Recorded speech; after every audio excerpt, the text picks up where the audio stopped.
Welcome to Ready to Mosh, a podcast all about rock, metal and alternative music. I'm Kev P. And I'm Gem G. Each episode will bring you the latest news, talk about new releases and review gigs and festivals that we've been to. There'll be a smattering of guest interviews and a lot of random chat. As well as the podcast, you can also find us on Twitter and Instagram. Just search at Ready to Moshcast. Hello and welcome to episode 13 of Ready to Mosh. We're a teenager. Yeah, we are now. And our favourite number, one of. Yeah, I think it's up there. So today's episode is going to be one of our review specials, so we won't have the usual news reviews or such like. Yeah. Because we went to Mangata Festival over the weekend, so the full episode is our review of the whole experience and both days of music. Yeah, and it was really, really, really good. My ears are still ringing. Yeah, it's Monday today, so we were there all day Saturday and all day Sunday, and we've both still got... I've got one ringing ear left, actually, my left one. Mine are both. Mine are both shot. I think it's from the main stage how I was stood. The left one was just nearer. Yeah. So... Saturday.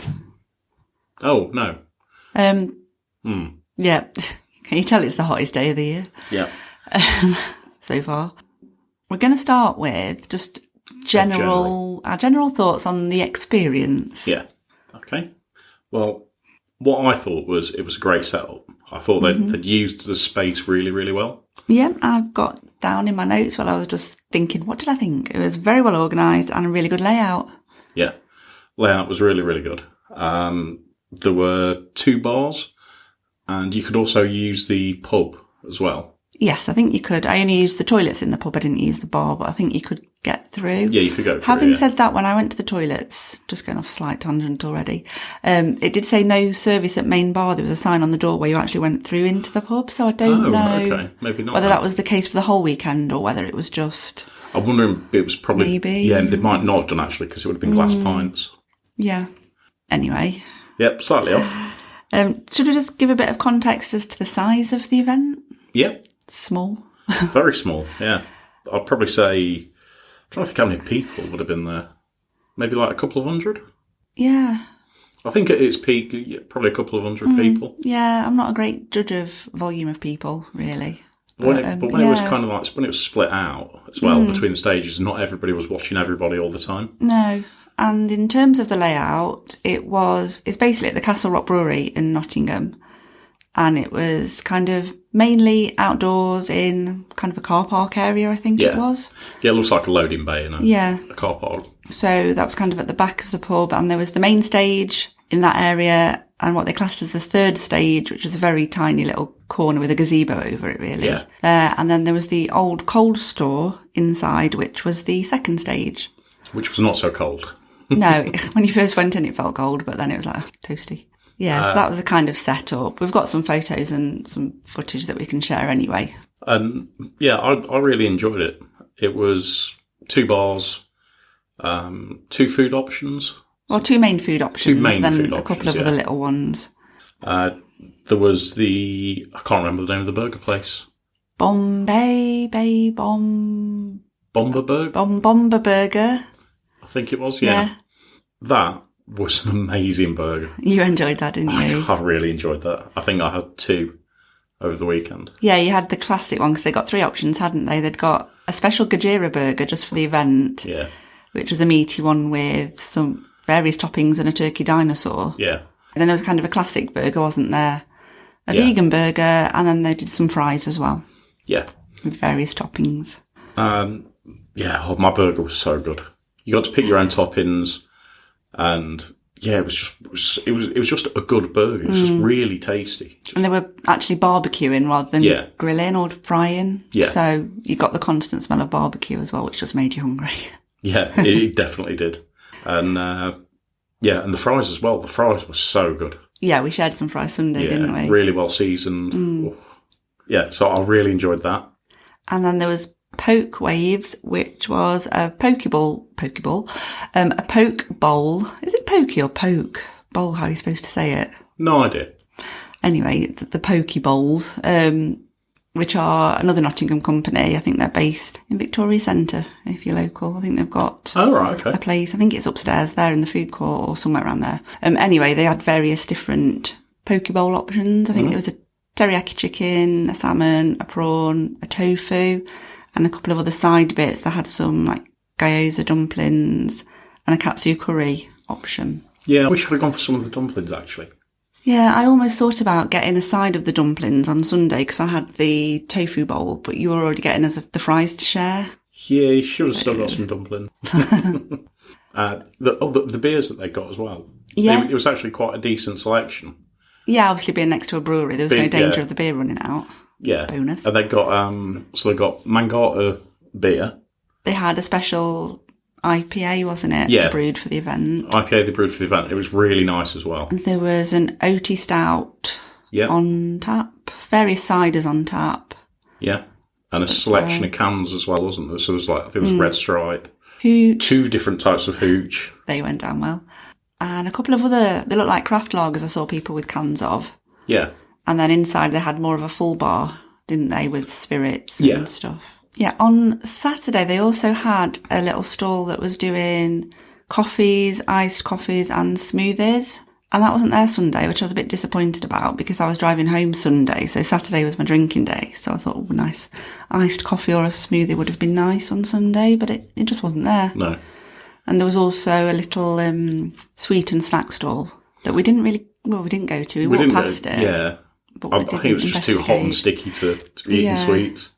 Yeah, one of the things they could have done with was an ice cream van. If they'd got an ice cream van, that would have made a killing. Apparently, the sweet store did have some ice creams. I didn't realise till after. I was looking on Instagram earlier, and it looked like they did have, obviously not Mr. Whippy, but they did have like Twisters and that kind of ice lolly. Oh, I didn't know that. No, I didn't, obviously. I would have had one. Yeah, so everything else, it was just a really good kind of setup. Wristband process, really easy. Yeah. I mean, we were one of the first people there, so that wasn't ever going to really be an issue. But yeah, they seem to get it down really well. Everything's done straightforward. Security was fine. Yeah, it was fine. It was just easy to go in and out if you got your wristband on, because we had to nip back partway through Saturday to check into the hotel, didn't we? Yeah, because it was such a small event as well. The security guards just kind of recognised you straight away before you'd even shown them your wristband. So yeah, all straightforward and good. Similarly, bar queues, there wasn't really that many. No, you would never wait in long. No. It was really good for that. A couple of things I would say is the third stage was a little bit odd. Yeah. I just don't think it fitted the festival. It did and it didn't at times, because the way it was set up was the main stage and the third stage alternated between acts, and then the second stage was kind of in between. It was like a filler. It was kind of on the hour and at 2:30, I think, for the outside stages, and the other one went kind of 2:15, so there were clashes. But where there were available slots, that's when the third stage would play. Yeah, I think it was some of the choices potentially. Yeah, particularly earlier in the day, it was mainly kind of acoustic and kind of folky stuff. Almost, some of it was. There was quite a variety. Yeah, and it was kind of nice just to listen to it as almost background music, in the kind of between bands at a bigger festival, you'd probably just have music coming out the PA, wouldn't you? But yeah, and I kind of felt a bit sorry for some of the people on the third stage, because obviously people were watching the main one and then they normally go inside for the second stage, or they go and get a drink. Yeah. So very few people in the corner on the third stage had an audience. Yeah, there weren't many for a lot of the people that were on there. Yeah, I think later in the day, especially Sunday, there was like a full band playing last off, and they had quite a crowd, but I don't know if that was just people loitering between bands on the main stage at that point. Yeah, I mean, one of the other things is I think it needed publicising more. We kind of stumbled across it, and I think if they did a full kind of campaign around it, it would have sold out, especially in that weather. Yeah, I think tickets were available on the day, weren't they? Yeah, and I think one of the other things was I think the band merch setup could have been explained a lot better. Yeah, because I probably would have bought some band merch. I bought a festival T-shirt, but I would have bought probably some band merch from 2 or 3 of the bands. Yeah, we both got a festival T-shirt, didn't we, and a poster. And then there was kind of a long merched kind of tent, and then one half was festival stuff, the other half was band, but it was kind of rotating as bands were playing. Yeah, which it just got... And I don't think I realised till Sunday at some point that there was actually band merch there. I didn't really, and yeah, most bands were saying, "Oh, we'll see you at the merch tent," and bands were turning up at the merch tent. Yeah, but if you didn't know the merch tent was there, you kind of got lost. You didn't get lost, but you didn't know it was there, so you wouldn't have looked for it. Yeah, I think that was a bit of a downside. That could have been better signposted. Yeah, absolutely. Yeah, they could have signposted that, and I didn't really hear any announcements about it other than bands occasionally saying it. So they could have probably done that a little bit better. But if that's the biggest negative, I think then that's a pretty good festival. Oh, definitely. Other things I thought they did well were just the amount of seating. Obviously, if it had been busier, that would have impacted an issue. But yeah, there was plenty of seating in the shade because there was kind of gazebos over the outside bar with some picnic benches in. Yeah. And then around the other side where all the merch was and a couple of other little market stores, there was plenty of seating there, really. Yeah. And it was next to trees, so it was nice and shaded, which we definitely needed. And also the free water. They had beer barrels of water on the outside bar, although they seemed to have issues. Some people having issues using them. Yeah. And on the inside bar as well, you could just go up and get some free tap water, which again was very much needed. Yeah. It was very hot. Yeah, but overall it was just a nice atmosphere, wasn't it? Everyone there was nice. Everybody we spoke to was great. Yeah. It was a nice atmosphere. As you do get at that type of festival anyway, on a bigger scale, really. Yeah. No, there was no trouble. It was just everybody just enjoyed the weekend. Yeah, everyone was just there to listen to the music, have a drink, enjoy the sun. And it was just a really great way of discovering a lot of new bands and a lot of local bands that we didn't know as well. Yeah, we discovered a few. I think out of the bands that were there, I think we'd seen one of them already. Yes, and there were 3 or 4 that I'd listened to before, so I knew who they were. But of the bands we saw, the majority I'd never heard of. No. So, yeah, that was our general opinion of the event. So next up, we'll go through who we saw on Saturday. Yep.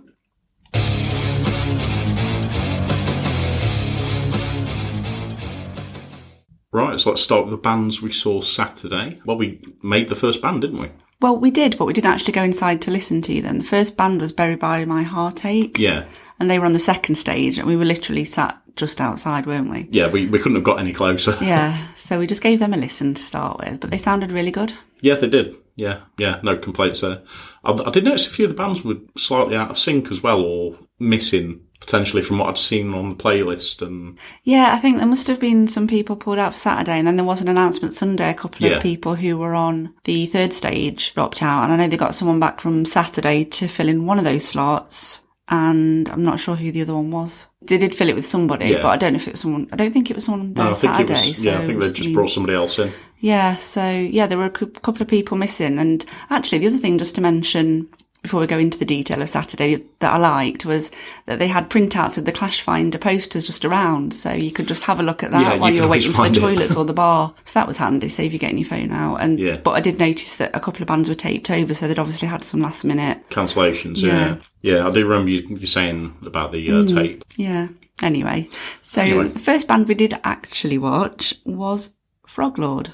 Yep. They surprised me. I did listen to them on the playlist, and I remember there being one song that I wasn't keen on and a couple of songs that I did really like. Didn't read much about them beforehand, so had no idea what you were going to say. It was so frog focused that because I'd seen the album cover, so obviously there was the lead singer was dressed as a frog on that. I didn't realise that that would be his stage presence, and the rest of the band were in masks. But they were great. I really liked them. You know what? They're one of my highlights of the weekend. Yeah. They were absolutely amazing. Yeah. I think the vocals, the range that he's got is incredible. Yeah, that was good. And it was just really good, kind of sludgy, kind of riffs, if you know what I mean. Kind of stonery. They reminded me a bit of Clutch almost. Yeah, so there's definitely some Clutch vibes there. That kind of thing. But it was just, I thought it was a really good way to start. Clutch meets Wednesday 13. With his vocals. Yeah. Yeah. Yeah, and I mean, the vocals are great. I mean, they must have been boiling in those robes as well. Yeah, a few bands had various outfits that we'll get onto, but yeah, because the sun was beaming down on the main stage, wasn't it? Yeah, I thought they were just a great fun band to open with, and lots of interaction with the crowd. They were, yeah. And it wasn't even a big crowd at that point, was it? It was people had just started filtering through. Yeah, so there probably was about maybe 30 people maybe, and fairly spread out as well. But yeah, everyone looked like they were enjoying it. It was I think they were a great start. Yeah, he'd say things. He kind of get things in the wrong order. Like he came on and said good morning, and I went, hang on, no, it's the afternoon. Yeah, and so kind of had a sense of humour with everything that he was doing as well. And when he kind of made any mistakes like that he made, just kind of like really chuckled about it and made it just made it more fun. Yeah, I'd definitely watch them again. Yeah, they're on my watch list now. Yeah, and like you were saying about the merch just now, I think a Froglord t-shirt. I would have a Froglord t-shirt. Yeah, I'm sure we can get one. Well, I'm going to have a look and of all the bands we saw and see if I can get some merch anyway. Yeah. Okay, so band number 2. That was Replica Jesus. I did only watch the first half of these because I went to see someone else, but the half that I saw, I really enjoyed. Yeah, I thought they were great from start to finish. And yeah, I'm glad I stayed and watched the full set. It was really heavy, loud set as well. Yeah, that's what I wrote down. Heavy, riffy, chuggy. Yeah. But yeah, it was a very heavy set, and they did have some issues with the bass amp, which kind of put a little delay on things. Kind of like, was it the first song in? I think they did one song and then it happened. I think that something blew on the bass amp, didn't it? And, something wasn't quite right. Yeah. But they worked through it. And it was a solid set. Really enjoyed watching them. And again, this is another band that I want to kind of track down and hopefully see at another venue. Yeah. So yeah, definitely a winner. Yeah, so I left halfway through Replica Jesus because I wanted to go and see Devastator. They were really good. It was a really weird contrast watching them in really bright, hot sunshine because they're quite old school black metal, Scandinavian sounding. Yeah. And they came on with all their corpse paint on and their skull on their mic. And I was going to say, I'm sure they were dressed as, they were painted as corpses. Yeah, I think, was it the bass player? He was kind of covered in fake blood. Yeah. And then the rest of the band had all their paint on and then they started talking to the band. They were quite interactive, but then the Derbyshire accent was such a contrast because normally if a band looked like that, you expect a Scandinavian growl. You expect them to be Swedish. Not taking anything away from them. They were really good. Yeah. I didn't watch Devastator. I came out, they got about 10 minutes left. But I could hear them because I was sat under the gazebos. And yeah, they sounded really good. Yeah, they were just really good, kind of, I don't know what the word is, almost gallopy, shreddy, guitar solos. But yeah, they were just a really good performance, and I'd definitely watch them again. Okay. I can see them somewhere like Bloodstock, maybe. Yeah, they sounded very much like a Bloodstock band when I was listening to them. And it was an interesting mix of the bands they got, actually, just kind of slightly off topic. There were some that you go, that's a Bloodstock band. There were some you go, that's a Download band. Yeah. So it was a very interesting mix. Yeah, I think it was a good mix across the day, really. And there was always something different and a different sound to go to next, really. It wasn't like everyone sounded the same, which was good. Yeah.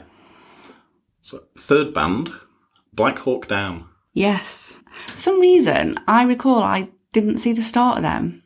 Was I still watching Devastator, maybe? Maybe. I just remember coming and meeting you in there partway through. Or had I just gone to get a drink maybe or something? Perhaps. Not sure.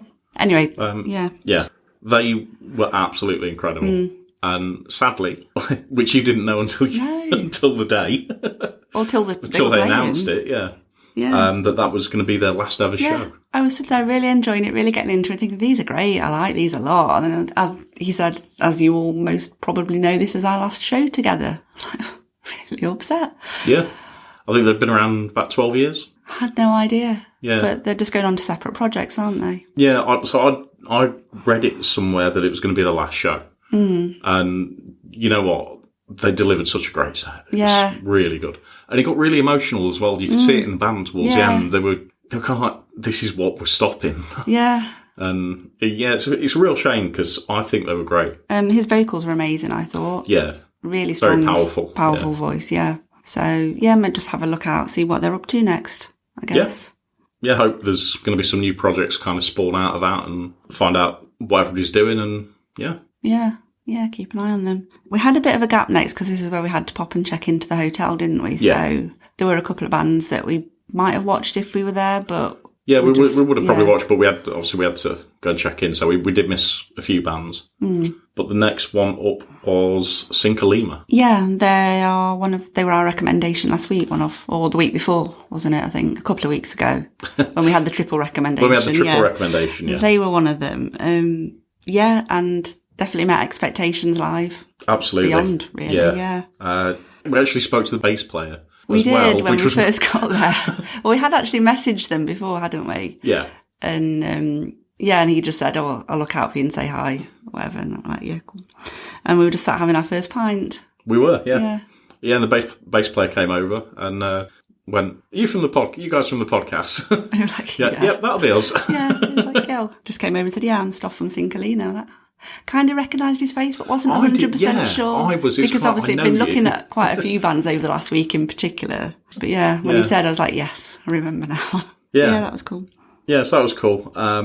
They're definitely a band to keep an eye on because they've got, I think, over the next 2 or 3 years, there's a potential there for them. Yeah.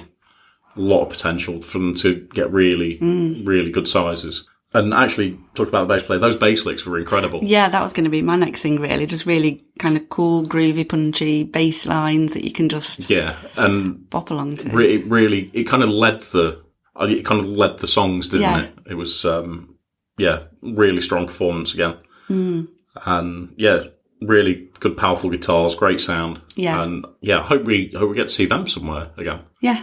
Yeah, because I think they have got a few dates coming up, but not nearby, I think. Okay. But I'll keep checking anyway. Yeah. Yeah, definitely give them a watch again. And in particular, Strong Beer, I would recommend that song. Yeah, Strong Beer is a great song. Yeah, love that. After Cinco Lima, the next ones up on the main stage were the 500, another of our recommendations from the other week. Again, really good performance, loads of energy. Their bass player was up and about in the crowd, literally on someone's shoulders going around in circles. Yeah, they really got the crowd going, didn't they? There was a pit going on and, it was really cool. Was that the time when security just got kind of panicked? They did. Because it had been quite chilled all day. Yeah, I don't think it was the first pit of the day. No, it wasn't the first pit of the day, but it was the first big size. They were a bit like, what's going on? Just keep an eye on people. Yeah. It was the first big size pit of the day. But they were just, really good and energetic. Yeah, it got really busy as well. Yeah. By that point, you kind of looked around and went, oh, yeah, actually, there is quite a few people now. Again, it was a set just full of energy. And it worked really well. Yeah. Yeah, I thought everything about them was great. The vocals really good as well. And, definitely another one to keep an eye on. Right. On to the final band of Saturday, which was a headliner, Palm Reader. And they got a big crowd. They did, yeah. It was definitely the biggest crowd of the day. Oh, absolutely, yeah. A few pits going off. And I thought they were great to watch live. And this is another band that I think will be huge. Yeah, I mean, they have been around a while. It's almost like they're biding their time, but they've got a lot of festivals happening this summer, so I think that's going to really give them a boost. Yeah, the only thing was they were a bit late on because there were some technical issues. Yeah, there was a big gap, wasn't there? I think they only did about 7 tracks. Yeah. Or was there a problem partway through? I can't remember now. No, I think it was at the beginning. There was a delay at the beginning. There was some, so they didn't do the full set that they planned to do. Yeah. Unfortunately, would have been great to see more. It would have been. I do think they are going to be huge, though. Like you say, because they're doing the festival circuit as well, there's going to be a lot of awareness around them. Yeah. And then they're probably going to end up playing a lot of the bigger festivals. Yeah. I think over the next couple of years. I wouldn't be surprised if they're at Download next year. Yeah. I think they'll play somewhere like the Dogtooth. Yeah. Yeah, I can see them in there. I can see them in the Dogtooth, definitely. But yeah, I thought they were fantastic. Yeah. And then Friday. That's been a long Did you get a DeLorean? Saturday ended with the after show, which was included as part of our ticket. So we thought we'd have a wander around just to see what was cracking off, didn't we? Yeah. So we just went in. It was back round in the old Coles store area, which we didn't actually realise we were in the same room until the next day. Anyway, and it was basically DJ battle between Evil Scarecrow and Raised by Owls, and there was another DJ there as well. Yeah. We didn't stay that long, really, anyway, did we? We just saw a bit of... really tired at that point. Guy from Evil Scarecrow just spinning a few tunes out and people starting to have a bop and a bit of a mosh. Yeah, really, weren't lots they? of balloons flying about. Yeah, we got a free floral, what do they call them? Necklace, Like flower, a Hawaiian garland. Garland, Yeah.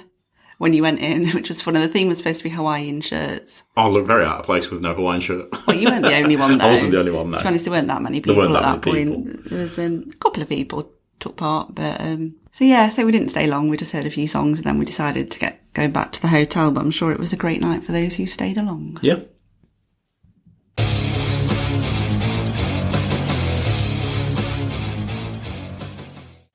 Moving on to Sunday then, it was noticeably less busy Sunday, wasn't it? Yeah, it did seem a lot quieter, especially early parts of the day.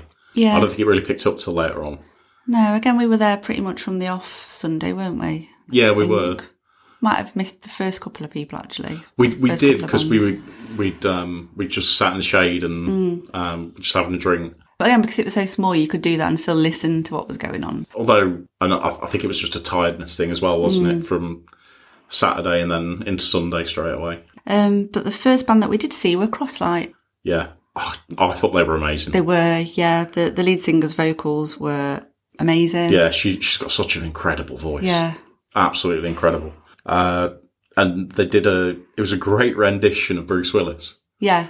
Don Broco. Don Broco's song, yeah. And yeah, they said they were Don Broco fans anyway, didn't they? But yeah, she's got an incredible voice. Yeah, and they're kind of one of those bands that's got quite a varied sound. You can't just pinpoint them down to a specific kind of subgenre. Yeah. As such. They mix in a good way, though. Yeah, it's mixed and matched, but it works. Yeah, definitely.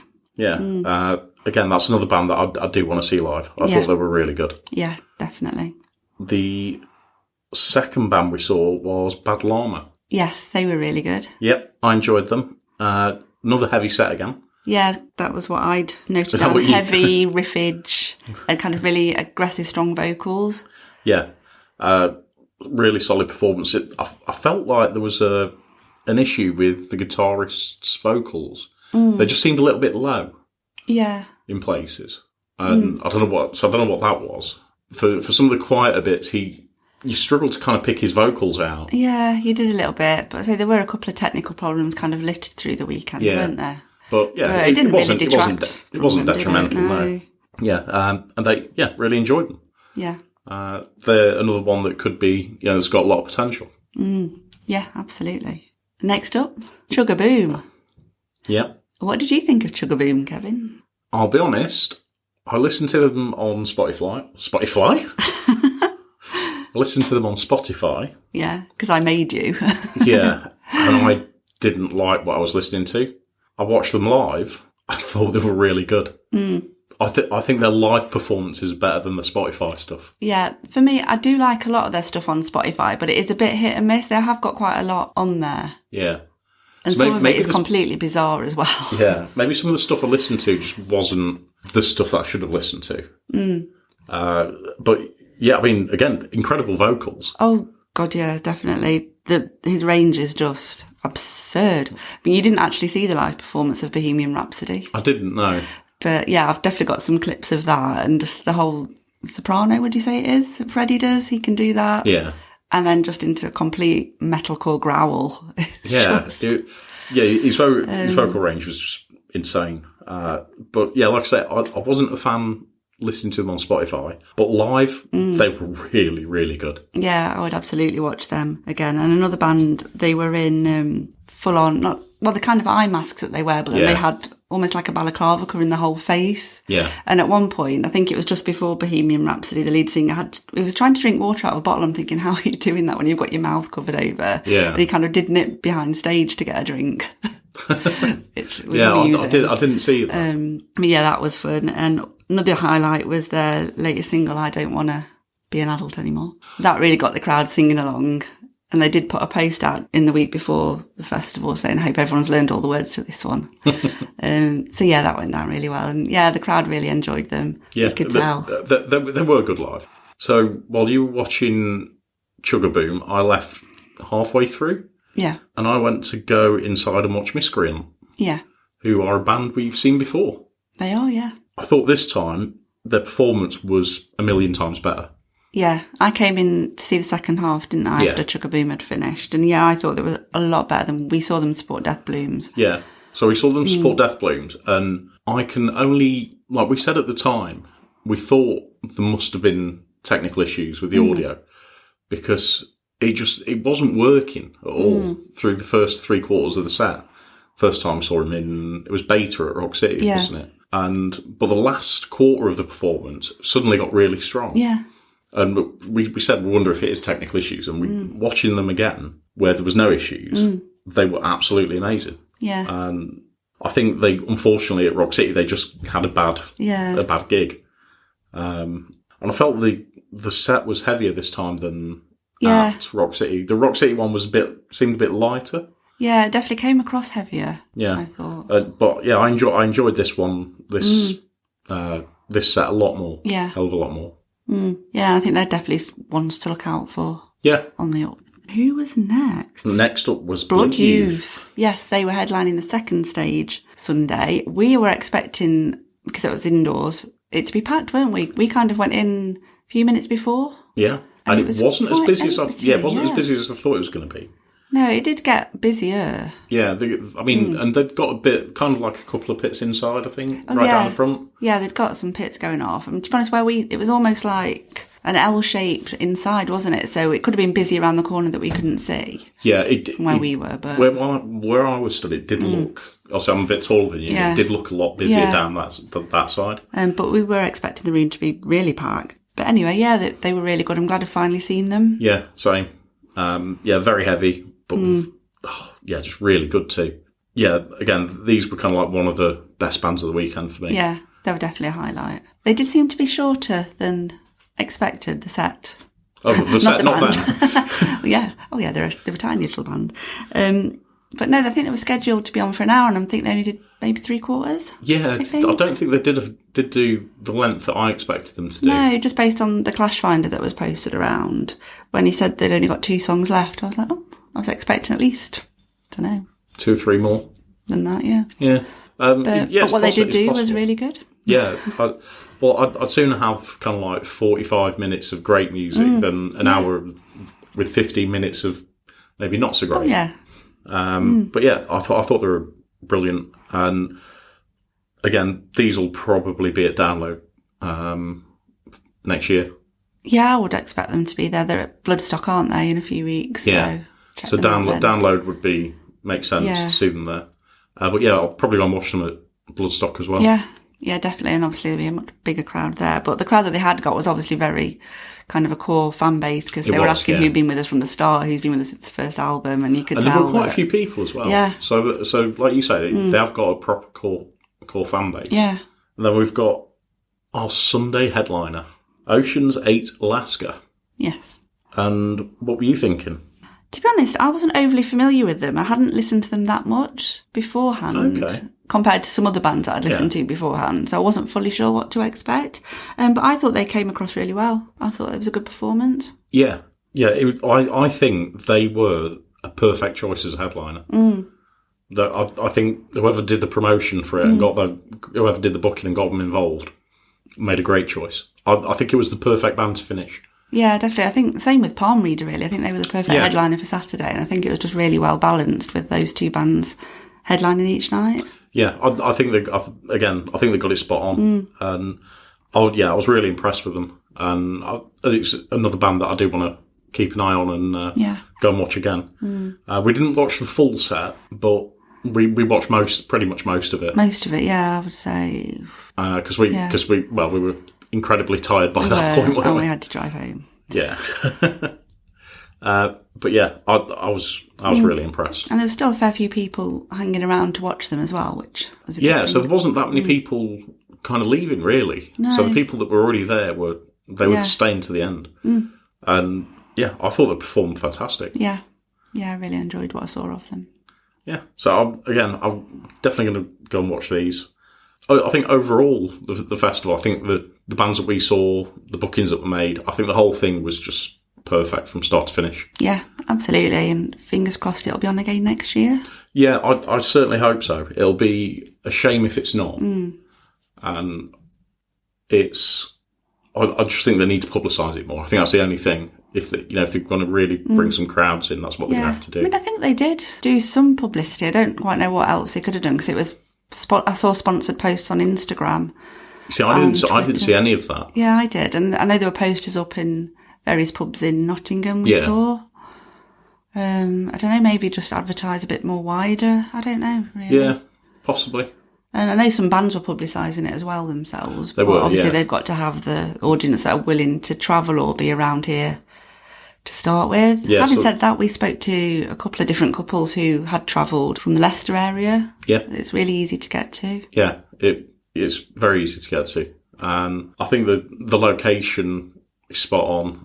There's so much that they've done and laid it out really well. Yeah. That I just don't think you can fault it. No. So hopefully, Mangata 2023. Yes. That'll be whatever number episode we're on by then. Yeah. Hello, this is Jem from the future, just jumping in with a couple of updates that have happened since we recorded this episode. We recorded on Monday, and on Tuesday there was a Bloodstock announcement. So we said earlier in the episode that we could see Devastator playing at Bloodstock some point in the future, and they have actually been announced to play on the New Blood stage on Sunday. We also said we'd love to see Cinco Lima again, and they're going to be on the Jägermeister stage on Friday afternoon. And a band that we heard but didn't see at Mangata, Dripfed Empire, who won the Nottingham Metal to the Masses, they're going to be on the New Blood stage on Sunday as well, so do go and check all of those out if you are around. Also wanted to just add that we do now have a YouTube channel. At the moment it is just the podcast episodes on there, but hopefully to coincide with this podcast episode being released, we will have put together some bits of footage of the bands we saw at Mangata, so do go and check that out. You can find the YouTube channel by searching Ready to Mosh. I'll hand you back to Jem in the past now to wrap up the episode. So that brings us to the end of episode 13. Hope you enjoyed listening. If you did enjoy, then please give us a like and follow on Instagram and Twitter. If you're not following us already, you can find us at Ready to Mosh Cast, and we'll be back next week with another episode.